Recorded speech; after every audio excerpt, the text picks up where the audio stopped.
नमस्कार, कृषि जगत चैनल से प्रस्तुत है राजस्थान का साप्ताहिक मौसम पूर्वानुमान।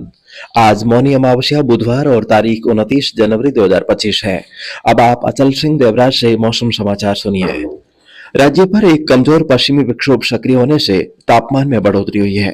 बीते 24 घंटों में प्रदेश के दक्षिणी पश्चिमी व मध्य दक्षिणी पूर्वी भागों में बादल छाए रहे तथा पाली, अजमेर, भीलवाड़ा, कोटा, बूंदी, बारां, झालावाड़ और सवाईमाधोपुर जिलों के क्षेत्रों में कहीं कहीं हल्की बौछारें पड़ने के भी समाचार हैं। मौजूदा विक्षोभ का असर आज घटते क्रम में कोटा और भरतपुर संभाग के जिलों में बादलवाई के रूप में देखा जा सकता है। शेष भागों में कहीं कहीं आसमान में हल्के बादलों के टुकड़े देखे जा सकते हैं, जबकि अधिकतर स्थानों पर आकाश साफ रहेगा। दिन भर पश्चिमी व उत्तर पश्चिमी दिशा से धीमी गति से हवाएं रहेगी। दिन का मौसम काफी हद तक गर्म और रात्रि में भी ठंड का असर कम रहने का पूर्वानुमान है। कल से उत्तरी हवाओं के असर से दिन और रात के तापमान में 2 से 3 डिग्री सेल्सियस की गिरावट होने से ठंड का असर फिर से बढ़ने की संभावना है। इस दौरान उत्तरी राजस्थान के कुछ भागों में सुबह के समय धुंधला मौसम रह सकता है। अगले 4-5 दिन राज्य के बीकानेर, जोधपुर, अजमेर, जयपुर, भरतपुर, कोटा और उदयपुर संभाग के सभी भागों में मौसम पूरी तरह से शुष्क रहेगा। फरवरी के प्रथम सप्ताह में एक सशक्त पश्चिमी विक्षोभ आने की संभावना है, जो 3 से 5 फरवरी के बीच सक्रिय रहने से बाड़मेर, जोधपुर, फलौदी, नागौर, चूरू, सीकर, जयपुर, अलवर, अजमेर, टोंक, भीलवाड़ा, उदयपुर, राजसमंद, डूंगरपुर, सिरोही, पाली और जालौर जिलों के क्षेत्रों में घने बादल छाए रहने और मेघ गर्जन के साथ हल्की से मध्यम दर्जे की बारिश होने की संभावना है। इस दौरान कहीं कहीं ओलावृष्टि भी हो सकती है। फिलहाल ये एक अनुमान है। अगले 4-5 दिनों के दौरान बारिश के दायरे में आने वाले इलाकों में मॉडल गाइडेंस के अनुसार रोजाना घटत बढ़त भी हो सकती है। इसलिए इस बारे में अभी से बहुत कुछ कहना शायद जल्दबाजी हो सकती है, क्योंकि मौसम विभाग ने भी इस बारे में अभी पूरी तरह से आत्मविश्वास के साथ पूर्वानुमान नहीं लगाया है। ऐसे में मौसम में होने वाले हर बदलाव की जानकारी आपको रोजाना इस चैनल के माध्यम से मिलती रहेगी।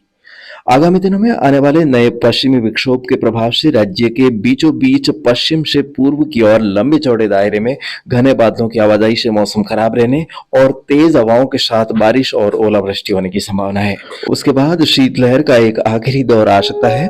तत्पश्चात इस ऋतु की सर्दी धीरे धीरे विदाई की ओर जा सकती है।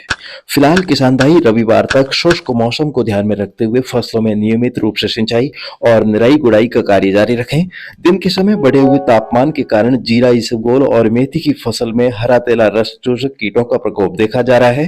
किसान भाई खेतों का नियमित रूप से निरीक्षण कर समय पर रोकथाम के लिए कीटनाशकों का छिड़काव अवश्य करें।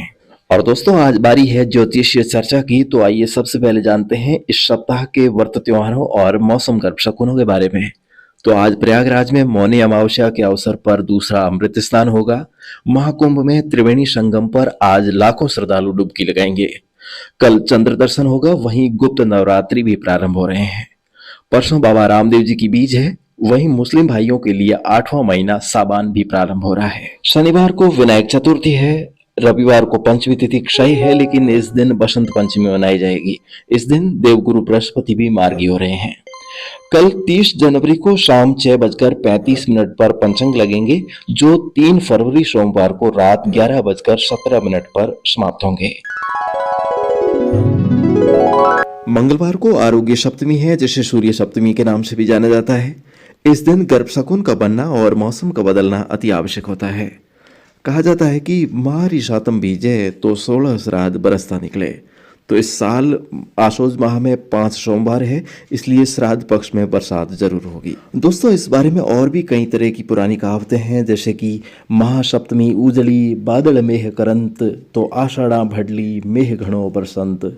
माघ सुदी जो सप्तमी बीज बादल हेम होय, 4 महा बरस सी चिंता करो मत कोय। माघ सुदी जो सप्तमी सूरज निर्मल होय, डंक कहे सुन भाडली पृथ्वी जल बिन होय।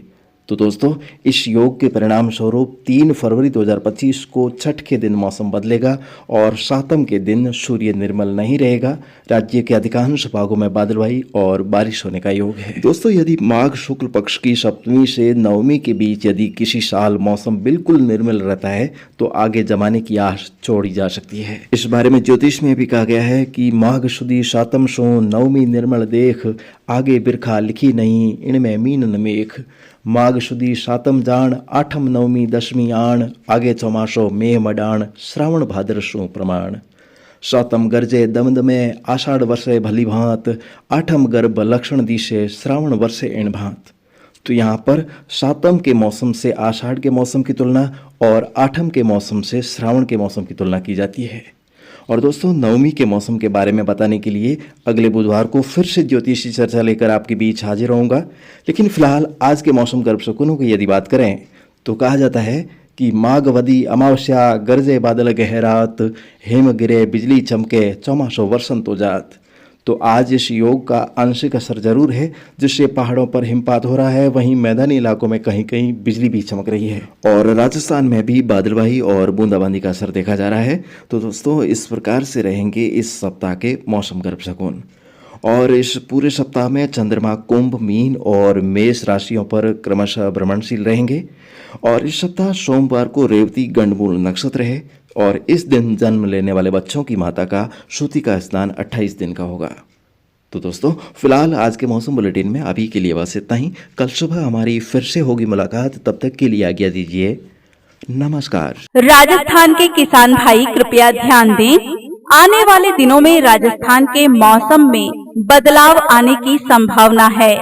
मौसम में होने वाले हर बदलाव की जानकारी आपको समय समय पर मिलती रहे, इसके लिए कृषि जगत अचल सिंह देवराज चैनल को सब्सक्राइब करके रखें और साथ में बेल आइकन जरूर दबाएं। धन्यवाद।